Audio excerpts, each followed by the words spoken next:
so far. Whenever I've gone to investors, I've given all stories, everything, but I never raised money that way. When I'm not asked for money, I've got money. So even today we get so many offers, but that's how it is, I guess. So now when I used to listen to sitting on the other side, I was like, ये तो ज्ञान देता है इसको पैसे ये बोलता है ऐसे कि पैसे के पीछे मत भागो हमारी फटी हुई हमको समझती है. But that's how it is. When you ask for money, but you tell a story always. That's what my learning has been. If your story is there, your numbers are there, they talk for you, and that's what is one learning, that don't run after money. It will happen if your business is right. That's what gets you money. It's not about selling something which is not existing.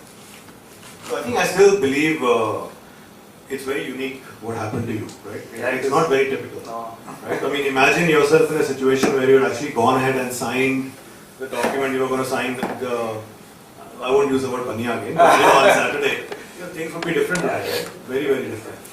So you got the money, you got the German experience, right? The baniyas were no longer in the picture. Let's go to the next stage. Yeah.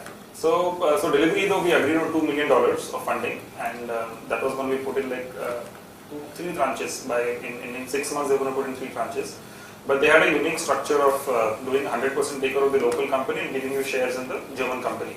So that requires a swap of shares. I'm not getting too many details, but there's a law in India which does not permit it. There's too much of complication with RBI, with foreign investments and FIPP laws and stuff like that. So swap could never happen in India. It was not possible because you had to get a cabinet permission and stuff like that. And given back then with the UPA ruling, things wouldn't have ever gone ahead. So what happened? It get prolonged. Kaise karna hai this structure. And by May 2012, kind of recession hit Europe, and Deliveroo disappeared.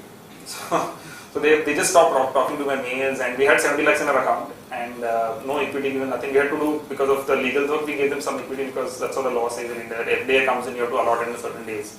So they were supposed to buy out my angel investors also. So the agreement was that they're going to buy everyone out. We signed everything, term sheets, everything done, and the money was supposed to hit the account next day, and everything communication stopped. So these guys just stopped responding to emails. My phones were out, Skype calls, nothing happening. So chalo ye bhi gaya, abhi kuch nahi hone wala. We had some account money in the account, so let's run it, what happens. So 1 month nothing happened, and we assumed that it is dead. And suddenly in May again they called me and said, come over to Berlin, we need to talk. And went back again, and they said that we are in trouble in terms of, we were not sure whether we have to be in India. India is a pretty scary story for us, and it's too unorganized, and there's no technology, infrastructure, blah blah blah. This went long, and they said, whatever we get money, we keep it with you if you want, because it's our mistake. But we are not sure about investing further in India. So again another bombshell in terms of abhi to chalu hua tha ki excitement ki paisa aane wala hai. But that's what it happened. Then they said another option is, so I obviously said it's a story in India, you pitch your own in terms of what's going to happen. So we finally agreed on something like, we said, let's give us a timeline, and you tell us what numbers you want to see to be India as a story. So we went back and they said, okay, let's call it X. They said in 1 year if you can hit X numbers, we will kind of be interested in you. And for the next number, we'll not give you 2 million. We'll give you some. It was like maybe 200,000-300,000 euros more is what they agreed on. And that also broken month on month, and see what we'll do. So that's how it started. They kind of put a little bit more money in, and they were completely offhand. They were just putting every month on my paisa, and it was loose change for them actually. So they were just putting, and they had no clue what we were doing.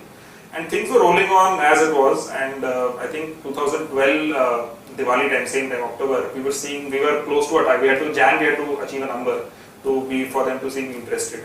So we realized by October we were going nowhere. I was actually too stingy in spending money. I was so scared of the company being shutting down, I was creating FDs in bank accounts. So that was the biggest kind of stupidity which we were doing. So we were not spending because they were giving us money to grow the business, but we were putting in bank for safe. So we reached the stage at October where the question was whether you die in 2 years or you die in 6 months. So we had to take that call, and we said, okay, let's die in 6 months and at least spend everything out and try and give it a shot, at least feel good that we tried our best and the business didn't work, okay, then we are at fault. So that's what we did. So the first big step we did was, we were in a house, so we had changed like 5 homes, from 1 BHK to 2 to 3 to 4, we had moved homes completely. So we moved to our office, actually commercial office, where you met me in Serevan IT Park. So that was from a 25,000 rental office, we went to a 3 lakh rental office. And everyone in office told me on my face, you've gone mad. You're like, you're going to shut down the company because paise hai nahi company ka, to rent pe itna ja rahe ho. But there was a rationale which we all thought in management team was because our infrastructure was dead. Everyday currents were off, we were running on laptops, iske ghar pe chal raha hai, dongles la ke rakhe hue. And an internet company, there's no internet connection in your office. So that was like an irony which we couldn't solve. So basic infrastructure issue was killing us. So we moved to this office to cut it short. And we went TV ads. We tried. We can do regional TV targeting. So in December we said we'll do TV ads, and we had just 1 month money again, and we put it all out there. So the target was X, we did 4X. So then suddenly Gilly was again interested that okay, these guys can do something, and then everything tables changed again. And I was so happy that because now we got completely different terms. If you had accepted what we had signed earlier in 2011, again I was at a better situation that time, so I couldn't negotiate much. Though now I realize in hindsight they were more eager to put in. So I think another learning there was don't take yourself, you underestimate yourself when you're in a bad situation, but I think that's human psychology. But after this we had 4X numbers, we had X, we had agreed on X, we did 4X. So then the number from 2 million became 5 million, the equity kind of completely changed tables, and it was a much better deal for us. So that completely again changed the game in terms of what we do. I think that changed your confidence also, right? Yeah. That's very important, because that's what you were lacking in the beginning, that okay, I don't want to touch this money, I'm going to leave it there because budhape mein kaam aayega or something like that. You're scared to spend actually. It's basic bootstrapping in you, and I still found it tough after the family also came in, because it's not easy to spend money. It's so difficult because you're spending 1,000, 10,000 bucks for marketing, and suddenly someone asks you, okay, put 1 lakh for marketing. You don't know what, and they want to scale. So it's tough spending money, and I took some time to learn how to spend money. And now it's like everything comes less. Sab kam lagta hai. You should actually take advice from my wife, how to spend money. Or your wife, I mean, they're all the same, right? So, let's talk about now you have an investor who's invested in you. So obviously that wasn't the case earlier. You had smaller angel investors, but now there is a recognized, German entity who's invested in you. How does that change the equation in terms of how you run the company, how you deal with them? Yeah. Now you have someone to answer to in a way. Yeah. So could you talk about that? So the beauty with Delivery Hero was, what my biggest learning has been is that I became part of a global team. So these guys were present in now 24 countries, I think back then maybe 18 or 12 maybe. So there were world meetings which were held where every country CEO was called, and they used to discuss best practices, what was happening. I was traveling across, I was made to travel to other countries to see what they were doing. So I think this completely changed the way how I understood business. They were looking at scale, automation, spending money, getting new customers, number-driven KPIs in terms of CPAs, cohorts, all these stuff were completely, we were just operationally driven. So that completely changed the way I thought personally. That was been my biggest kind of learning, and I would give any equity for it in terms of what happened with me with Delivery Hero.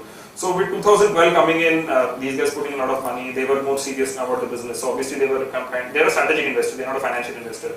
So there was a lot of best practices shared, learned from India, also we went outside. So I think with Delivery Hero we understood how scale works. What is scale? For us it was like 100 ka 150 order kar diya, jump kar diya. But they were now talking about millions of orders. So we always had this push, other countries doing, so Germany was doing 3 lakh orders a month and stuff like that, and we were like at 100, 200, 1,000 and stuff. So then we could realize, okay, how behind we are and what we could do, and that learning was immense, and how we could spend money, how countries involved resources, and things like paying money for people. I was so stingy in salaries. I could never believe someone could be paid 30,000 salary. I was like, you draw 10,000 salary, so get 30,000 salary. So we used to never hire people. And that was one learning, that you need to pay people to get work done, and the returns are huge, I can realize. And that has been one of the learnings in terms of, if I had done that probably earlier, the company stage would have been much different, because half of the people used to take, nahi yaar, this okay. We used to give equity, we used to not give salary. That's so dumb actually thinking away. So we used to always say, yeah, equity, but we don't want to pay salary to you. So we were stingy there, because all these changed with Delivery Hero. And I think 2012 to 2014 completely changed Tasty. In 2012, I'm sure most of you don't know Tasty also. If you go back in time, maybe a Pune company which was running its own small shop. From 2012, 1 city to 160 cities today, and from maybe turnover of a few crores, maybe 20-25 crores today. So it's a huge jump in terms of what we scaled in the last 2 years. So now it's crazy. That's why I said probably people are not got their refunds. Every day it's like hitting new benchmarks, really breaking. So it's fun. I think you got a very good investor where you got a mentor also. They were already doing this in many other countries, and suddenly had a benchmark. Otherwise, your own orders were your benchmark. Okay, if I get 50 more, I've crossed my benchmark. But now you're talking about many more zeros, which actually changes your outlook completely. And running the business also, as I said, a lot of operational help in terms of, as I said, hiring, spending money, being KPI driven, number driven, and understanding that you will delegate, and a lot of things as a person, as a CEO to run a company, also a lot of things I learned from there. So let's talk about someone who should have been named your brand ambassador, which I think you missed out the opportunity on, Mr. Raj Babbar. So how many of you all know the 12 rupee meal campaign which we ran? Okay, you have used it? No? Okay. So basically, if you'll remember, there was this controversy which happened last year where Raj